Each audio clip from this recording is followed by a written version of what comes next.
Hi there, this is David and welcome back to Let's Play Legend of Heroes Trails in the Sky 2nd Chapter. Today we are finally leaving Relent, and we are headed into the Bose region, so let's fly. Let's head on out there. And Bose was actually the first region that we went to in the first Legend of Heroes game, and it is Agate's hometown. There's a lot of trade that goes on there. They trade a lot with the Erebonian Empire. And it's the second largest town in Liberal, so there should be a lot to do there, a lot going on. And another thing that I'm kind of concerned about is that we didn't hear a lot about Schera's old friend, Lucy. I'll just call her, I know that isn't her name, it's like Luciania or something, I don't know. I'm just going to call her Lucy. So hopefully, kind of like with Zane and his backstory, we get some more backstory from her today too, so that would be pretty nice. Hey, Professor Russell, what are you doing here? Okay. Using the fog's particulate matter as a medium to exert mental control over a large area. Well, that settles one question at least. Excuse me, Professor. He must be talking about the gospel. Cassius, you old dog, good timing. Escaped Lyston, did you? Yeah, I finally managed to finish a bit of work. I thought I'd stop by and see how you're holding up. Oh, well, hey. Why are you going to stop by and visit him whenever you could visit your daughter? What's this? A report from your granddaughter? Yep, just arrived express from Relent. Thanks to Tita's report, I'm quite certain of my theory now. About the gospel, I'm assuming. Yes, though it's ultimately still a hypothesis at this point. I've gone over it again and again, both on paper and with Capel, though, so I'm reasonably sure of this. Shall I go over it? Right. That doesn't look like a report. That looks like a screw of some sort. So, what we've been calling the gospel's orbital shutdown phenomenon, tell me, what do you think it is, based on what you've seen and heard? It's an effect that occurs to any orbital device located near an active gospel, chaining from one device to another, and it renders these devices inert while the gospel's active. That's how it seems to me, at least. Well, half right, half wrong. What you're describing is closer to the orbital anti-sept, that shorts out the internal quartz circuits of an orbit to temporarily suspend its functionality. The phenomenon generated by a gospel, however, is fundamentally different. It steals all the orbital energy formed in an orbit down to the very last joule. So it's more of an orbital absorption phenomenon then. Yes, to make a comparison to a combustion engine, it's like siphoning out the petrol. But wait, unless I badly misunderstand physics, that means the gospel should absorb and store all that power, correct? Good eye, lad, you've noticed a very important fact. So I've measured a gospel after it absorbs energy, but the gospel does not actually hold any of it. Not even a single EP's worth. Is it possible the energy is being vented into the wider environment? No, not at all. The energy disappears completely and utterly. It's quite impossibly, thanks to thermodynamics. Furthermore, these new gospel Estelle's group has been encountering. Every time they're encountered, they cause unbelievable phenomena that even our best orbital engineering can't explain. It's unclear how they're causing such effects, but I can say one thing with confidence, and that is, they're too small. I can say with absolute certainty that any device enabling such massive effects could not fit into the palm of one's hand. Even if the society somehow possesses technology centuries ahead of our own, nothing that small could contain that much potential energy. I think I'm starting to see where this is going. You're saying that the gospels must be terminals then, access points of some sort? Exactly. The only function the gospel unit itself has is an ability that manifests an abnormal warp in a local orbital field. That warp then resonates with any local orbital devices, expands, and draws energy from the devices. The energy then disappears through the warp. Well, no, it doesn't disappear, it's sent elsewhere. And whatever is located elsewhere is capable of causing the impossible effects that we've seen. You know, I hope I'm misunderstanding this. I'm afraid you get a passing grade here, old friend. The society can use the gospels to draw out and spread the power of whatever this thing is. Spreading the influence of a mysterious force. No wonder the society named them gospels. In that case, the nature of this thing bothers me. As you said, even if it's an orbment out of our purest fiction, or... As far as that goes, I'm afraid I have no real clue. I've thought of a number of possibilities, but that would be pure speculation at this point. Now, Cassius, I'll ask you the same question I asked you 10 years ago. We're in quite the pickle. What do you need me to do? The exact same words as when I asked you to develop a patrol airship. Well then.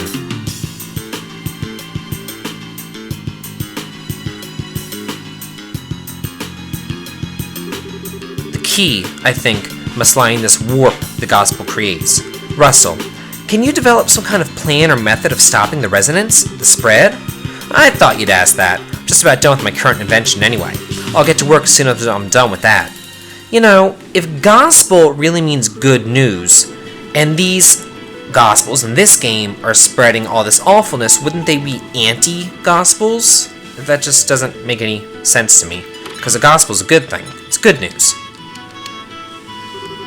Hey, Estelle, still walking around? Sorta, yeah. Tita, is this your first time in Bose, isn't it? Yeah, I've heard there's a really big store in Bose. I kinda want to see it. The Bose Market, yeah. Think of it like the department store in Grand Cell, but even bigger. It's actually a bunch of different stores all in one space. It's really busy. Wow, that sounds amazing. I hope we arrive in Bose soon. And let's talk to her again. Oh, have you been to Ravune Village? Yep, I stopped there once on a job. That's Agate's hometown, right? Uh-huh.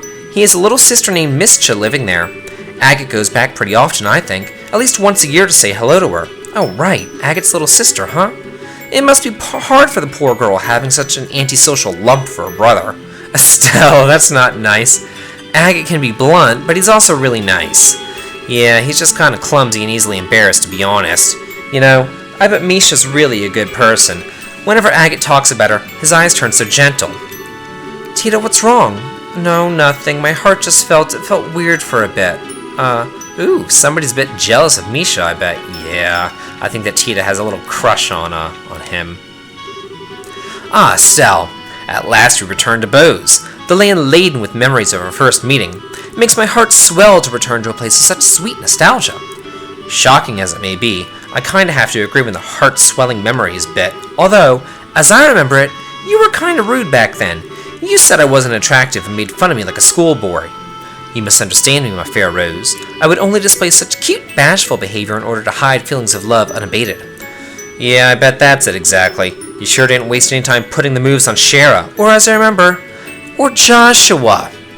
Well, putting that aside, as you stand now, your beauty is incomparable to what it was then. Yours is a supple, healthy beauty with a maiden's gentle virtue. Indeed, you have grown, Estelle. Thank you? Though when you put it that way, it's kind of embarrassing. Please don't say it like that again.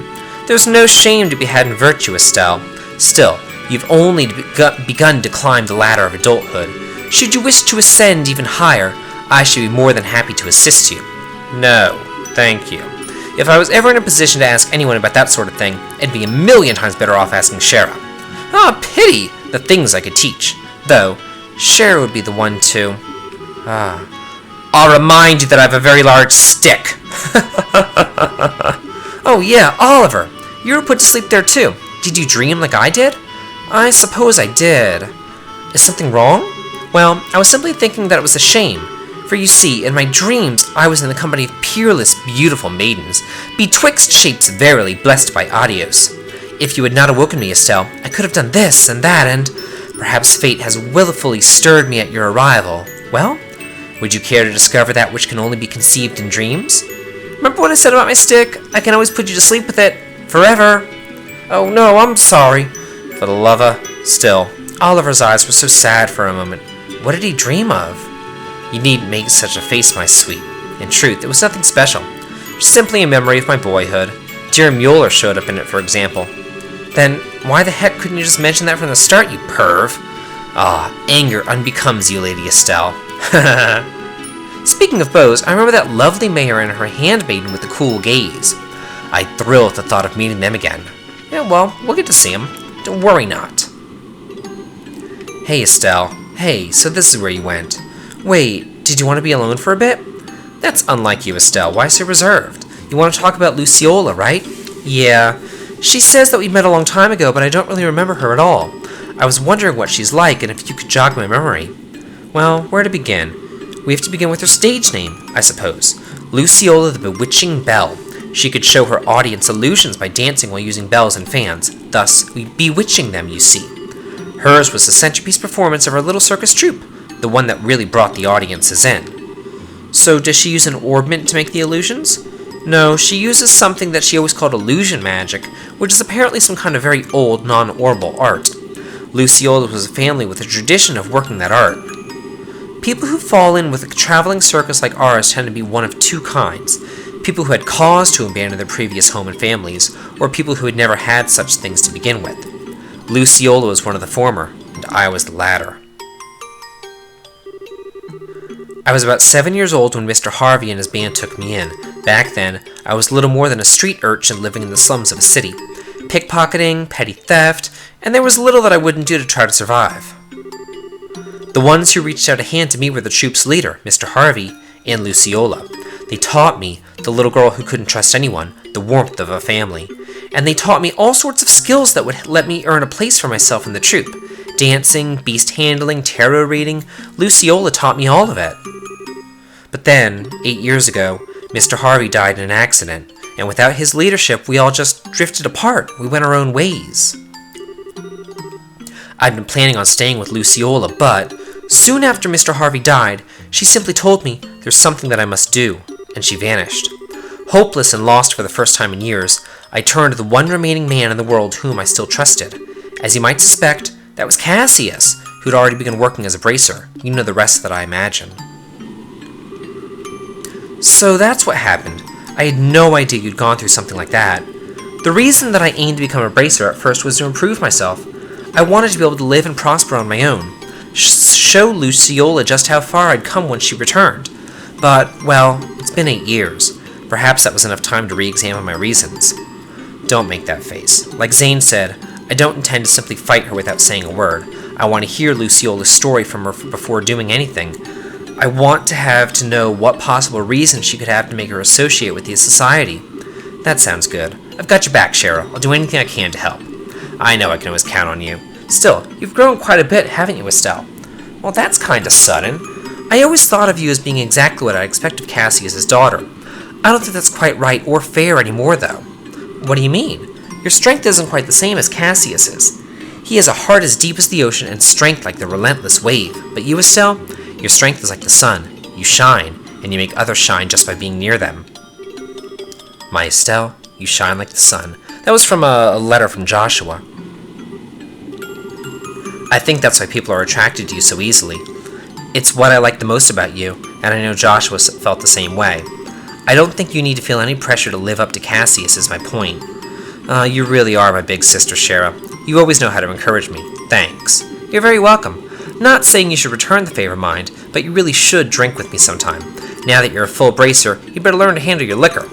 How is booze related to... You know what? Never mind. I don't want to know. Whew, man. Had a lot to say. Okay. Well, at least we got some backstory on Luciola. That was kind of nice. And let's see, is anybody upstairs? There's Zane. Ah, Estelle, good work this time. You're really growing as a bracer. I'm still kind of a newbie, I think. Like, I'm not even remotely as good with the staff as Dad. Well, I don't think you should worry about Master Cassius much. An S-ranked bracer is a master of their profession to a degree that they attain the unity of purpose that all martial artists seek after all. To be honest, I don't think I could attain such enlightenment even after I spent my whole life trying. I gotta admit, it's kind of hard for me to understand how incredible my dad is, but you mentioned unity of purpose, and I think you mentioned that to Chloe at the castle. What does that mean? Kudawari, yes, and liberally in, and especially for how I mean it here, there's no, well, I know. Master Cassius was once such a transcendent master of the sword, he was given the title of Divine Blade. Today, though, he can wield the staff just as easily as the sword he spent his life training with. Why do you think that is? He practiced really hard? That's part of it, of course, but more than that, it's because he could instantly understand and relate the nature of staff combat to his previous experience. Something beyond what we call skill, above practicing forms and reflexes, above muscle memory. A mental state where one can grasp the true nature of all things and control them at will. That, and only that, is what we refer to as unity of purpose. The true nature of something. His plan to push back the Imperial Army during the war was the same, I'd bet. He understood the nature of war, of combat, so intrinsically, so instinctively, he was able to construct the plan he did. There would be no more fearsome a foe. I get it, I think. But that means that even my supposedly enlightened dad was beaten in some ways by the society. During the coup, he was lured out of the country for starters. Yeah, they almost certainly possess someone equal to Master Cassius. It's hard to know if this Lowell person or this professor, though. Could it be the guy that we know as Lawrence? He was pretty powerful. Him? He's incredibly skilled, yes, but I'm not sure if he matched his Master Cassius. Besides, his chi, his soul. They don't have unity of purpose, not in the way that I've spoken of. He's a blade sharpened in one specific way by the coldest frost, tempered to perfection, untouched by anyone. That's the sense that I got of him in the arena at least. Yeah, I get what you mean. He hasn't shown himself, but I figure he's got to be up to something. He did seem to have some kind of fixation on Joshua. Yeah, it wouldn't surprise me if they know each other from Joshua's days in the society. Between him, myself, and Scherazard, we've all got some strange ties to our past to this group. I wonder if this is the guidance of she who dwells above. Oh, well, maybe. Yeah, it is. Okay. Oh, well, we'll go to the Hawking Gate, don't worry. Hey, Chloe, what's up? Yeah, she's out for a walk. I'm sorry that I didn't really open up about Joshua until the very end. Don't worry. Still, that girl with Joshua is one of the Sky Bandits, isn't she? Yeah, she's a cheeky, insulting little punk by the name of Josette Capua. She's also the single biggest tomboy I've ever laid eyes on, and people call me a tomboy sometimes. I see. She does seem a bit charming from the photograph. She could be pretty cute if she keeps her mouth shut. And she did manage to play a perfect upper-crust girl when we first met her, too. I'm sorry? I see. That's impressively dexterous, if I may say so. Well, it does make sense, since she's apparently former Erebonian nobility. Putting on a face like that's her specialty, I think. Peel away the layers, though, and like I said, at the core she's a cheeky, classless little punk. Still, from what I've heard, I can't really find cause to hate her. I suspect that if we found a chance to talk, we might have a bit in common. Yeah, I can't see that happening. We'd slide off each other like oil and water. Our personalities wouldn't fit together. Trust me. Maybe. It's been ages since I've been to Beau's, come to think of it. I think the last time was when Jill took me on a little shopping spree at the Beau's Market. Oh, okay. Well, let's head downstairs, see who's down here. Is there anybody in here? No, just the captain. I'm not going to worry about them, but here's Agate. Let's talk to him. Hey, something wrong? It's nothing. You still wandering around the ship? Yeah, basically, but about earlier. You know, when we were asleep in Mistwald. Did you see some kind of a dream, too? Oh, I'm sorry. Did you not want to talk about it? Nah, it's alright. Yeah, I saw a dream. It was nostalgic as hell, I'll say that much. You too, huh, Agate? So, you know, Estelle, you've got to work on your poker face and hide in what you want to know. Ain't good to be that easy to read. Anyway, it was just some silly memories of when I was a kid back home. Oh, sorry about the eagerness, but yeah, now I remember. You're from Revune, right? In the Beau's region. This will be your first time back home in a while, then. It's been a little while, yeah. I did stop at the old place after the Queen's birthday celebration a while back, though. Hey, wait a second. Why are you assuming that I'm going back home? Don't be embarrassed, you big old teddy bear. You got a little sister back in Revune, right? You mentioned her once. You must be the biggest softy when it comes to her, right? Oh yeah, where the heck in Revune is your house anyway? I don't remember meeting any girl who stood out as Agate's little sister when we were there investigating the Sky Bandits. There was a girl with Louis, but no, too young, and I figure your little sister's gotta have your hair. I'll introduce you to Misha soon, assuming we have some reason to visit anyway. Yeah, please do. In that case, we'll have to bring Tita along too. Why would we have to do that? Tita's kind of attached to you, in case you hadn't noticed. She'd be pretty let down if you didn't introduce her to your sister, you know? Oh, I get it. You don't want Misha and Tita to meet. Now I get it. They may get together and get in lots of trouble like Tita did with Ren, where they might get jealous of each other. Being an older brother must be hard work. Oh, that's what you meant. Well, don't worry. I'll clean up any mess that happens. I've gotten plenty good at Tita herding.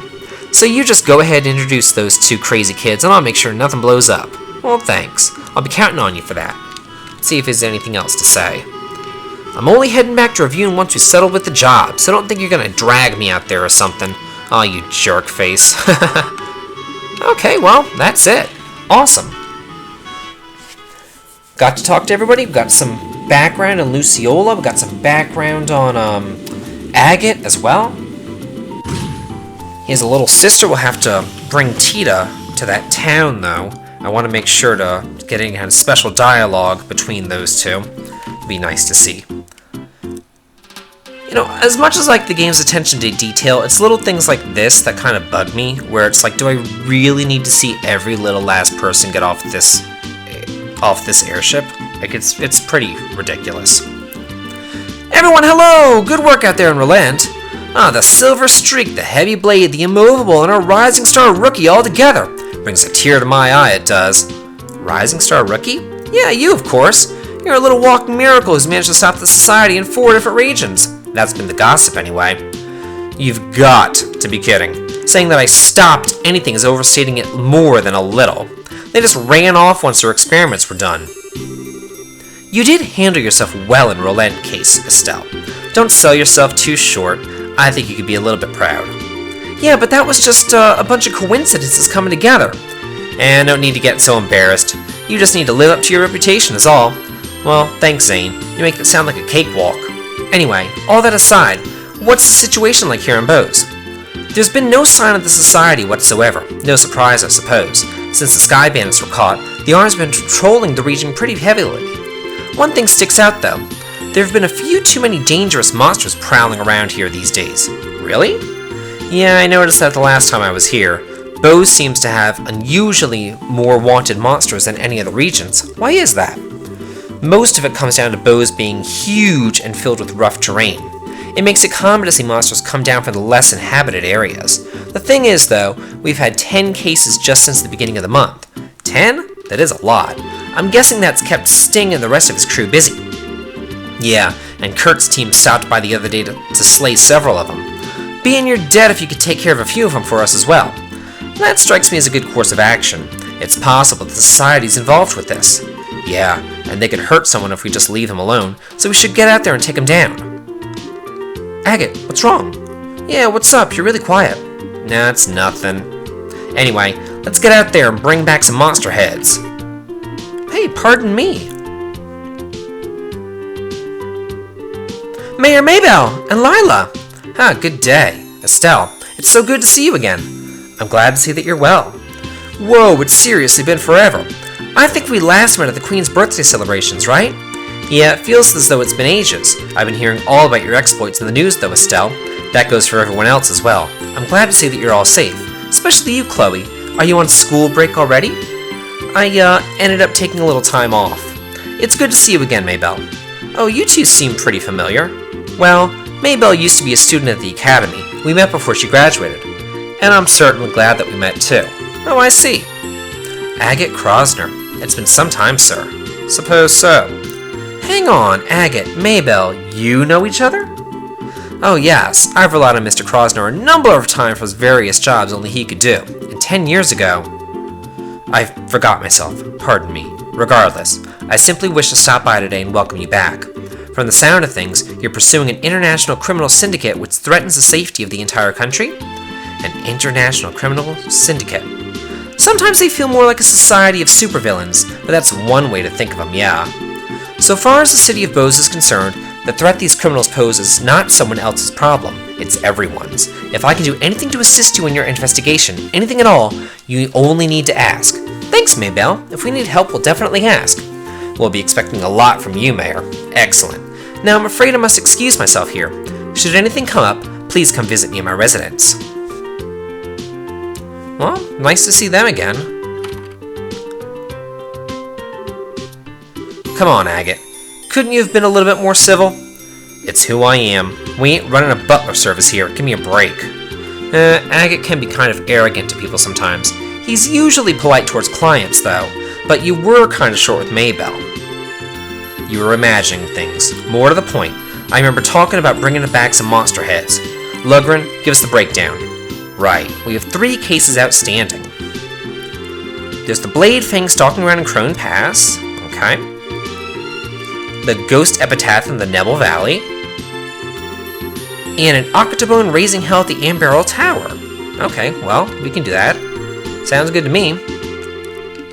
Okay, so it looks like Agate is our flavor of the month in this chapter. It's going to be Estelle, Agate, and then some other people, which I'm pretty sure I'm probably going to go ahead and stick in Oliver, because I love Oliver, and probably Schera, because she is that really overpowered craft, the one that makes everybody like have the second turn again. That's awesome.